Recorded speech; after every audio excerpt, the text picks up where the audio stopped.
Agora a gente vai falar um pouco mais sobre essa questão da lavagem de dinheiro no Brasil. É só no que se fala, não, Dantas? E a gente precisa entender como é que isso, afinal, funciona.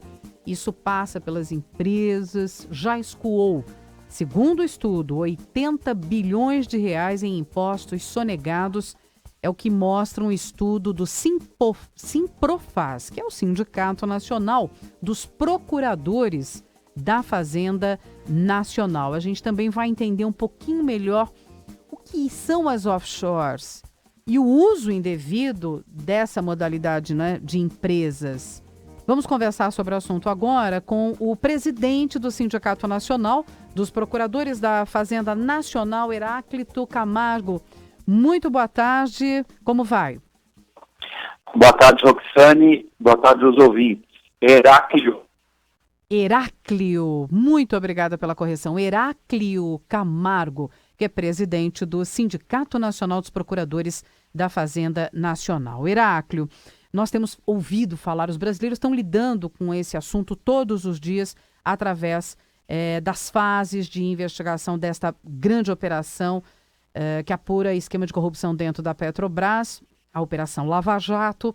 E nós temos falado muito sobre lavagem de dinheiro, dinheiro que sai para fora do país de forma ilícita, através de empresas criadas fora do Brasil. E a gente sabe, vocês vêm com esse estudo mostrando o tamanho do prejuízo em impostos sonegados. Isso sem falar agora numa outra operação, a Zelotes, né, que também apontou quanto se deixa de arrecadar com a corrupção, com a lavagem de dinheiro no Brasil. Esses números são referentes a que período? Só para a gente entender. Nós temos mais de 100 bilhões sonegados no ano de 2015. 80% desse valor, 80 bilhões, tem relação direta com os variados mecanismos de lavagem de dinheiro. Então, valores muito superiores à Lava Jato e mesmo a essa operação mais recente que descobriu uma quadrilha atuando no Tribunal Administrativo da Receita Federal do Brasil. Heráclio, você falou em várias modalidades de esquema, né, para lavagem de dinheiro. Sim. Vamos tentar explicar um pouquinho melhor para o ouvinte como isso funciona. Nós dizemos que o dinheiro está sendo lavado quando as organizações criminosas precisam transformar o dinheiro da propina recebido ou no Brasil ou no exterior, precisa trazê-lo para a economia formal. Então ele vai esquentar o dinheiro, nós usamos a expressão, ele vai lavar o dinheiro, ele vai esquentar o dinheiro, dando uma aparência de origem lícita para um dinheiro oriundo de propinas sobre obras públicas, de contrabando, de tráfico de drogas, de tráfico de armas, enfim, de todos os segmentos criminosos e que atuam no Brasil livremente porque o Estado brasileiro fornece inscrição no Cadastro Nacional Pessoa Jurídica para qualquer empresa offshore sem que ela identifique verdadeiros donos. Heráclio, só para a gente entender, eu acho que é um termo que as pessoas ouvem bastante e por vezes o reproduzem, mas não sabem exatamente o que é. O que seria uma offshore? Offshore é uma empresa localizada, uma empresa de fachada, localizada em países que encobrem verdadeiros donos dessas empresas. Então, nós temos notórios paraísos fiscais, como a Suíça, como as Ilhas Caimã, como as Ilhas Virgens Britânicas, e são notórios paraísos fiscais. Esses países permitem que se abram contas numeradas e se comprometem a não identificar os verdadeiros donos.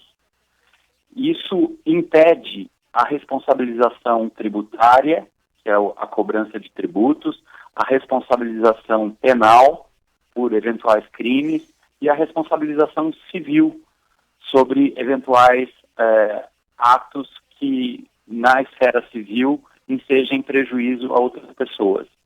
E o Brasil, ao fornecer uma inscrição no Cadastro Nacional Pessoa Jurídica para empresas localizadas em notórios paraísos fiscais, que apresentam apenas um procurador, que é um laranja, para atuar livremente na atividade econômica brasileira, o Estado brasileiro não está cumprindo a Constituição Federal, que prevê a livre concorrência, porque essas offshores não praticam a livre concorrência, elas praticam concorrência desleal.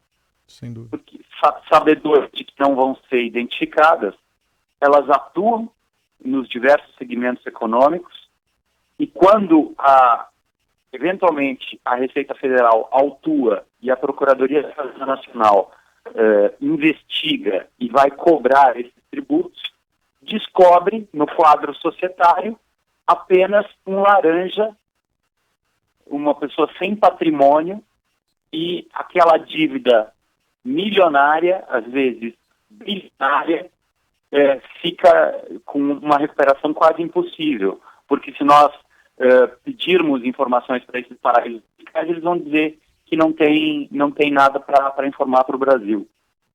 Então é bastante simples para os ouvintes entenderem que a lavagem de dinheiro está no dia a dia. E para que isso seja mudado, nós precisamos revogar uma instrução normativa da Receita Federal do Brasil. Ela vai mudando de número, mas o teor dela continua o mesmo. O último número que me veio era Instrução Normativa 1183, e que não exige das empresas domiciliadas no exterior a identificação do quadro de sócios e administradores. E aí nós vemos a Polícia Federal fazendo um bom trabalho, mas quando o Ministério Público e a Procuradoria da Fazenda Nacional vão tentar identificar os donos dessas offshores, nós batemos na parede do sigilo, desse sigilo odioso para a atividade econômica ilícita. Porque a pessoa jurídica, é importante que os ouvintes entendam, a pessoa jurídica é uma ação criada pelas pessoas físicas para ensejar a atividade econômica lícita. A pessoa jurídica não pode encobrir atos criminosos. E para não encobrir atos criminosos, nós devemos seguir as recomendações do órgão internacional de combate à lavagem de dinheiro, o GAFI, que recomenda a identificação do beneficiário final das pessoas jurídicas. Ou seja, qual é a pessoa física por trás daquela pessoa jurídica. Uma coisa óbvia, assim como o cidadão agora, na hora de apresentar sua declaração de imposto de renda, vai ter que se identificar. Ninguém pode usar uma pessoa jurídica para deixar de pagar tributos, mas é exatamente isso que acontece com os grandes conglomerados e com as pessoas físicas muito ricas. Elas constituem empresas fantasmas e passam a atuar no Brasil sob essa fachada das empresas offshore. Perfeito. Agora, essa ação normativa 1183, que é a mais recente, né? Que Instrução normativa. Perdão. Instrução normativa 1183, que vem sendo reeditada. Você consegue identificar desde quando e qual o propósito? Quer dizer, o propósito é... Desde 2002, ela vem nesse padrão, ou seja, isso independe de governo, parece que os interesses envolvidos eles são mais poderosos do que o nome do suposto principal mandatário do país. Esses esquemas criminosos são os mesmos que financiam as campanhas políticas.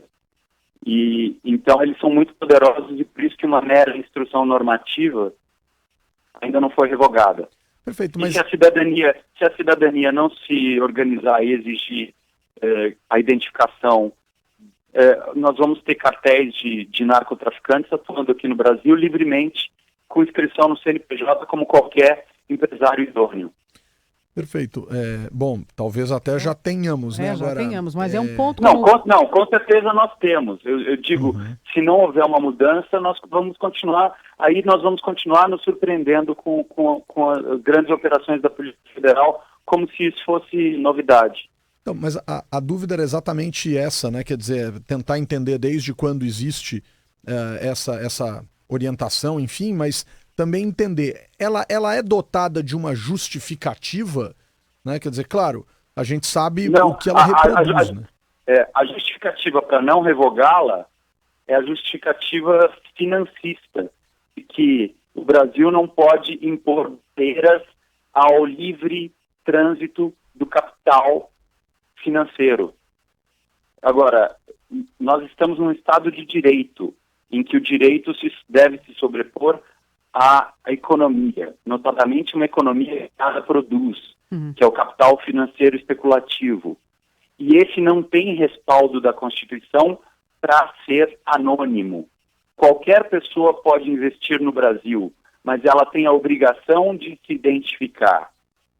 Então, por trás de cada pessoa jurídica, o beneficiário final que quer investir no Brasil, sob pena de termos cartéis de narcotraficantes, de terroristas, de traficantes de armas, investindo livremente no Brasil, sem que isso seja coibido. Bom, o que você está colocando, então, se debateu tanto, o próprio Ministério Público Federal ofereceu, né, um pacote de medidas para combater a corrupção, mas isso que você está colocando é fundamental, quer dizer, se não revogar essa claro. lei, essa seria também uma contribuição, como você está colocando, importante no combate à corrupção no país, e imagino que isso não existe em outros países, esse mecanismo.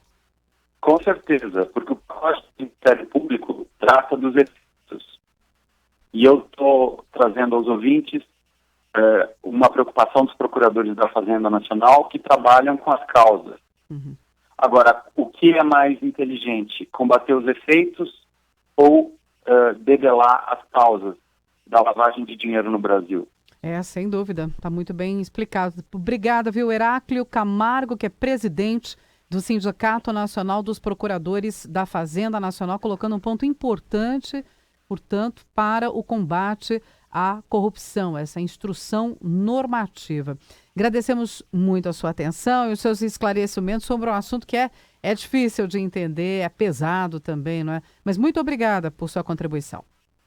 Sérgio, muito obrigado. O Sindicato Nacional dos Procuradores da Fazenda Nacional está à disposição da sua rádio. Um abraço. Boa tarde. Muito obrigado, um abraço.